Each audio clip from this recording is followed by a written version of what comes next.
Once again, the world's global economic outlook has dimmed. The International Monetary Fund says this year inflation might reach an anticipated 6.6% in advanced economies and 9.5% in emerging markets and developing economies. From that conversation, we'll look at South Africa's new plan to end blackouts and spur industrial growth. And on technology and startups today, we'll look at the recently passed startup bill in Africa's largest economy. Is this a win for technology-based firms or not? This is Business Edge. I'm Tolulokwe Adeleru Balogun. Headlines: Africa is up first.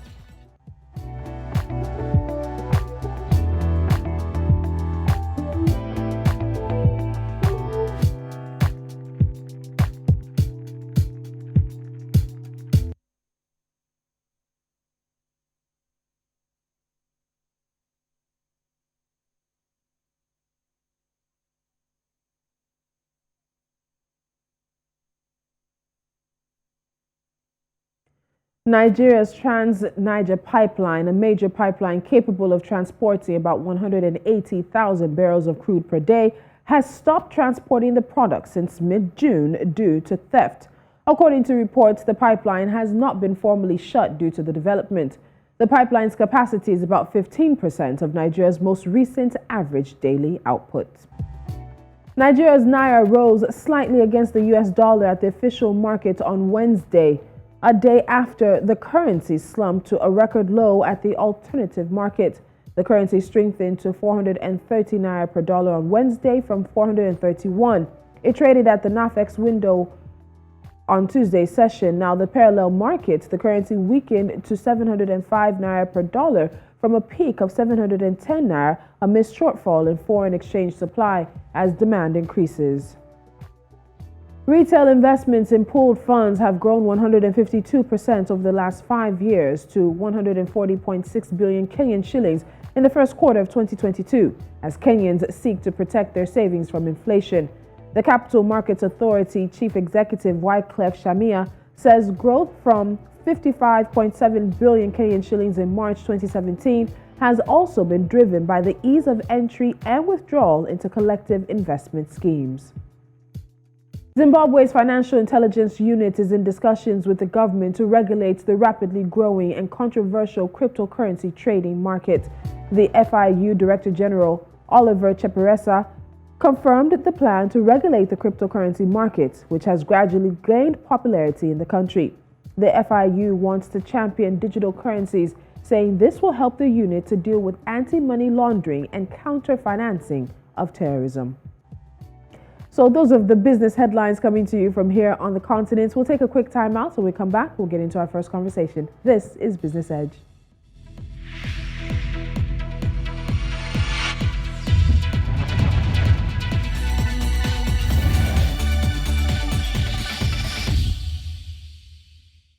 The International Monetary Fund has cut its global growth outlook for this year and next, warning that the world economy may soon be on the cusp of a recession. Now, despite slowing activity, global inflation has been revised up, in part due to rising food and energy prices. Inflation this year is anticipated to reach 6.6% in advanced economies and 9.5% in emerging markets and developing economies, upward revisions of 0.9 and 0.8 percentage points respectively, and it's also projected to remain elevated for longer. Inflation has also broadened in many economies, reflecting the impact of cost pressures from disrupted supply chains and historically tight labor markets. Now joining me from Lagos, Nigeria is Taiwo Oyedele, Fiscal Policy Partner and Africa Tax Leader at PwC Nigeria. Taiwo, it's good to see you back on the show again. Thank you, Toli. It's a pleasure to be back on your program. So we've looked at these revisions in recent times, and with this being July 2022, the end of the year as it may, at the end of the month as it may be, this is again yet another revision by the IMF and the World Bank that looks at what the world's economy is going to be in the coming 6 months and of course in the coming year as it may be. So what factors do you think are pushing the IMF to constantly have to revise the economic growth for the entire world as it is? Yeah, so I think, projections are what they are. So they are projections. And at the time you are making projections, you can only factor in the variables that you are aware of and the ones that you reasonably expect. So, which is why it's not surprising that the IMF describes this, their latest report, calling the economic outlook of the world as gloomy and more uncertain. So, in other words, the future is always uncertain, but there are events that have happened over the past few months, which we never anticipated, like the war in Ukraine, like the energy crisis we are having, like issues to do with the inflation. I think we expected there will be inflation, but we did not expect that it will almost get out of control as quickly as we have seen it, especially in major economies like the US, the UK, and rest of Europe.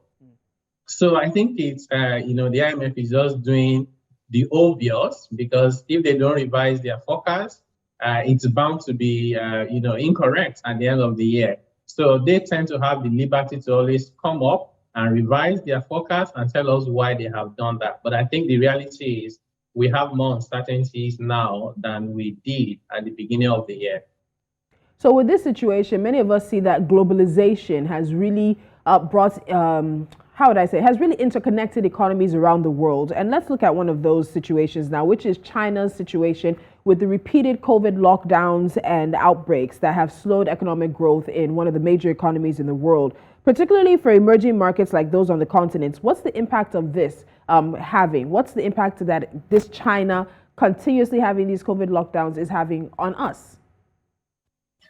Yeah, so you're right. The world is interconnected, more than we can even imagine. And I think the first demonstration of that in a very visible way was COVID, right? Something that happened to someone somewhere in China before we knew it was all over the world. In the same way, the economies of the world are also interconnected.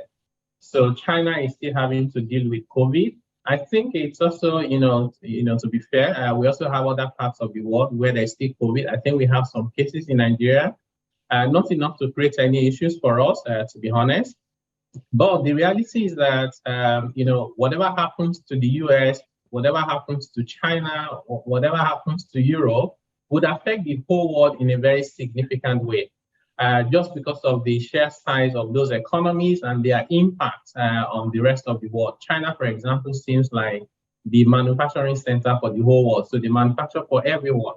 So when something goes wrong in China, it affects the rest of the economies around the world. And even beyond the COVID lockdowns in China, there's also the issue they are dealing with around mortgage crisis. And in fact, the potential concern is that may be a bigger issue for the whole world, not only China, if that is not brought under control, because that brings to mind the financial crisis of 2008, thereabout, that started in the US and then suddenly affected the whole world, that we had recession around, many economies globally. So these are the main issues, in my view, as to why we're having to deal with these issues now as we speak.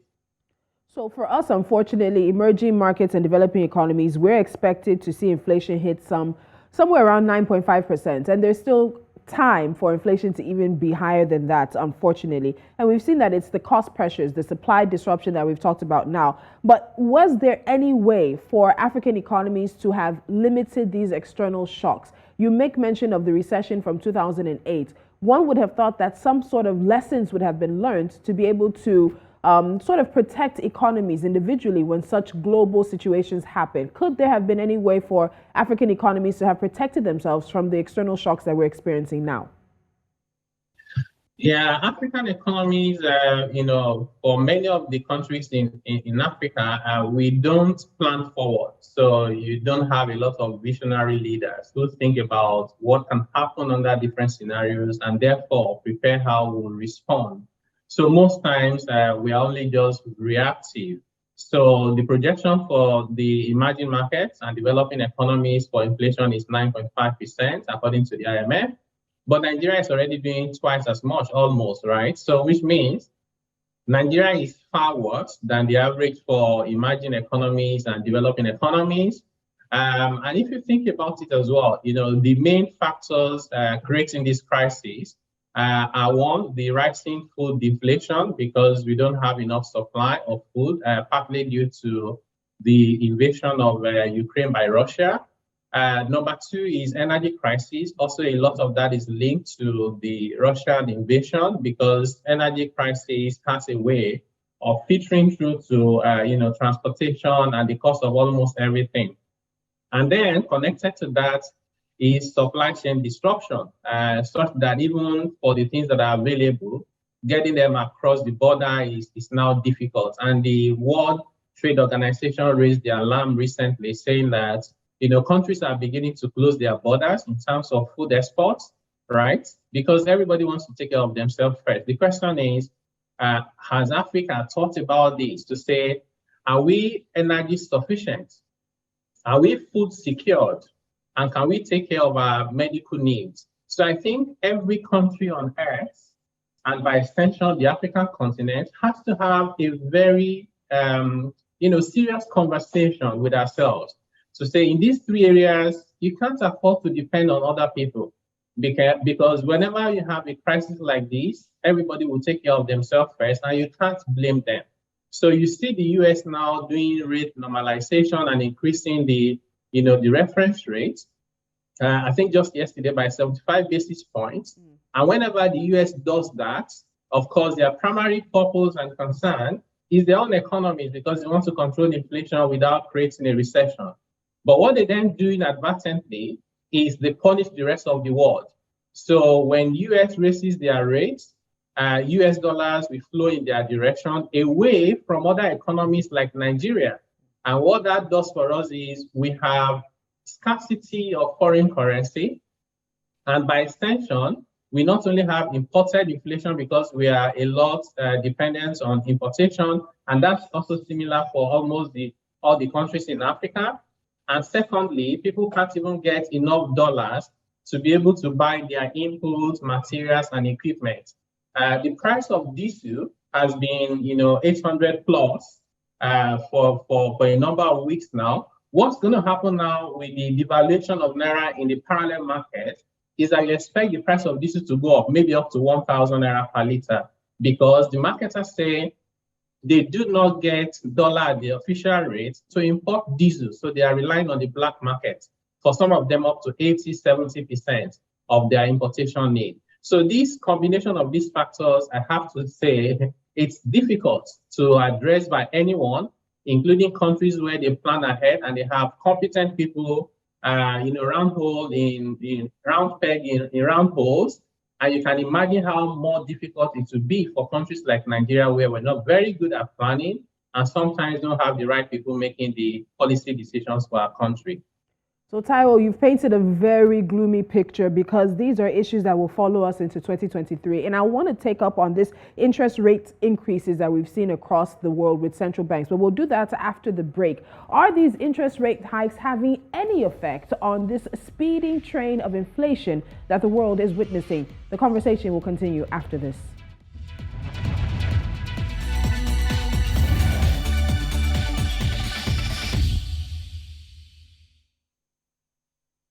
Still with me is Taiwo Oyedele. He's fiscal policy partner and Africa tax leader at PwC Nigeria. Now, Taiwo, before the break, we were talking about the interest rates hikes, and you, of course, went into what happens in the U.S. when the Federal Reserve raises its interest rates. It's that whole analogy of when a butterfly beats its wings off the coast of Japan or Africa and you have a typhoon elsewhere. But the IMF says they expect that these interest rate hikes that central banks have been trying to use to contain the inflation will bite us, I guess, back in 2023. Can you sort of explain that? What do they mean? What should we be preparing for next year because of where we are right now?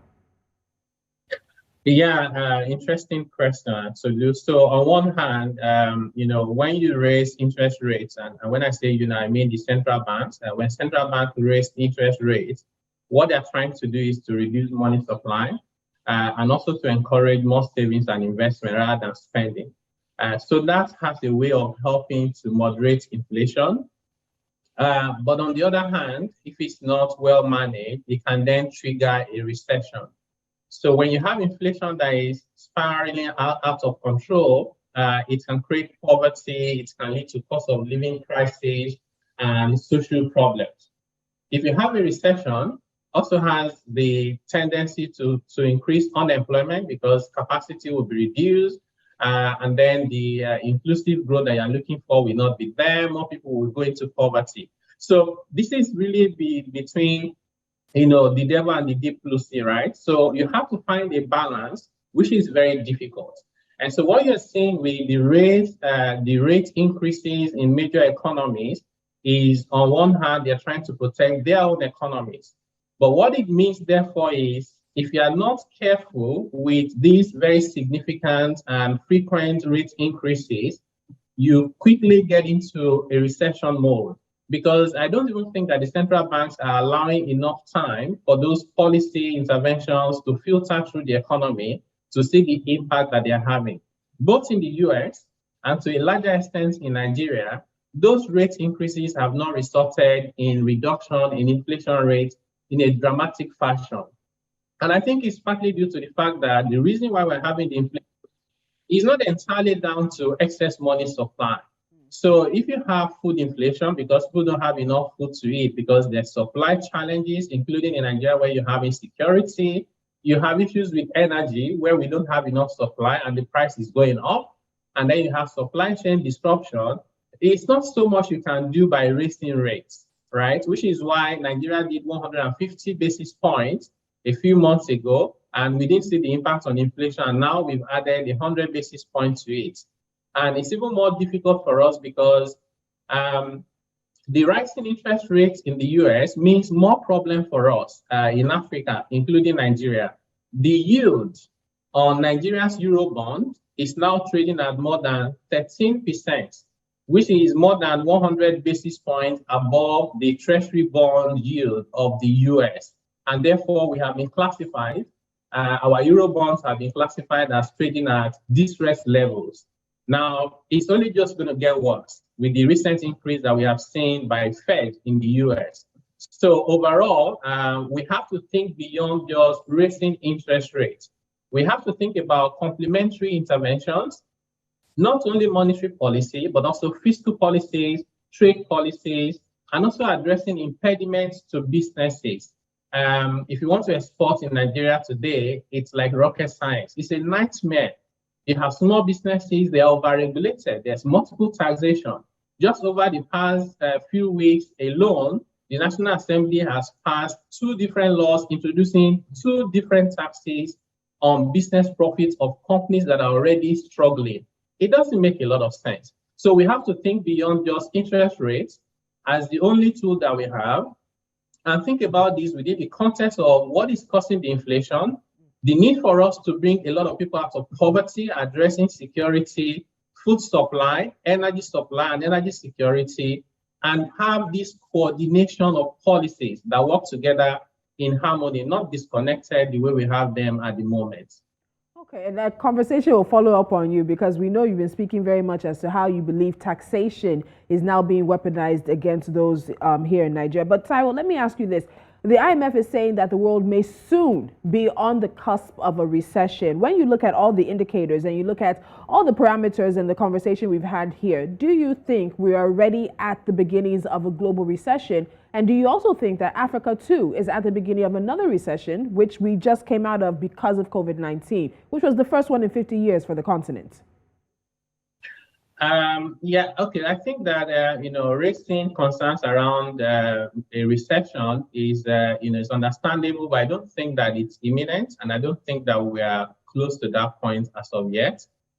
Even by their own prediction themselves, the IMF is still expecting the world economy to grow in 2022, that's this year, as well as in 2023, albeit at a slower pace, right? So, and if you think about Africa, most economies in Africa are anchored on resources, natural resources, and the price of natural resources are not doing badly, apart from Nigeria, where, of course, and I have these, question in my mind about the IMF forecast about the GDP growth rate for Nigeria, saying that because of the elevated price of crude oil in the international market, Nigeria will be able to sustain its GDP forecast. But unfortunately, the way GDP is calculated is you have consumption and investment, mostly by the private sector and household, plus government spending, then plus net exports. Now, there's a report I saw a few days ago that says that Nigeria is spending now over 200 billion naira more to import fuel product than we get from exporting energy. Even the OPEC already said this, even previously. Nigeria now is at a net import position when it comes to oil and gas. When you're at that point, it actually means that instead of being a blessing to us, it's now a curse, that the higher the price of crude oil goes in the international market, the more out of pocket we become as a country, and the more the negative impact on our GDP. So, but essentially, if I want to broaden it to the rest of Africa, based on your question, I'll say I do not expect that Africa will get into a recession, soon. But again, don't rule it out completely. Reason for this is to say that a number of countries are taking meaningful steps, like Zambia. I think they even defaulted on their loan at some point, but now the economy is almost back on track. But we still have challenges in Ghana, for example, Angola. These are countries where their Eurobond and foreign borrowings are trading at distressed level. And they have to take those very drastic, urgent, but sensible economic policy interventions quickly, and do so using data and evidence, not sentiment, not trying to play to the gallery. We've seen what happened in Sri Lanka, right? This was just bad policies. So you cut taxes at the wrong time. You say you want to use biofertilizer and you ban importation of chemical fertilizer when you don't have enough supply of biofertilizer in your country. And at a time also when tourism is challenged in a country where they rely so much on tourism. The combination of those impacts, those issues, are the reason why they went up, in crisis that eventually led to the ousted of the president. We hope that will not happen in Nigeria or Africa, but we need to do more than prayers. We need to take practical steps.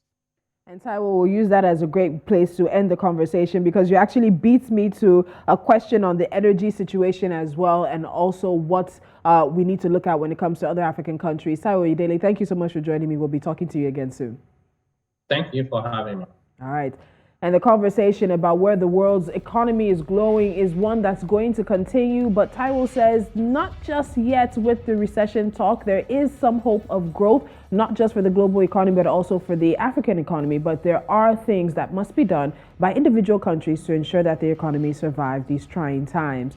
You're watching Business Edge. When we come back, we get into what the international business scene has for us. International business news is up next.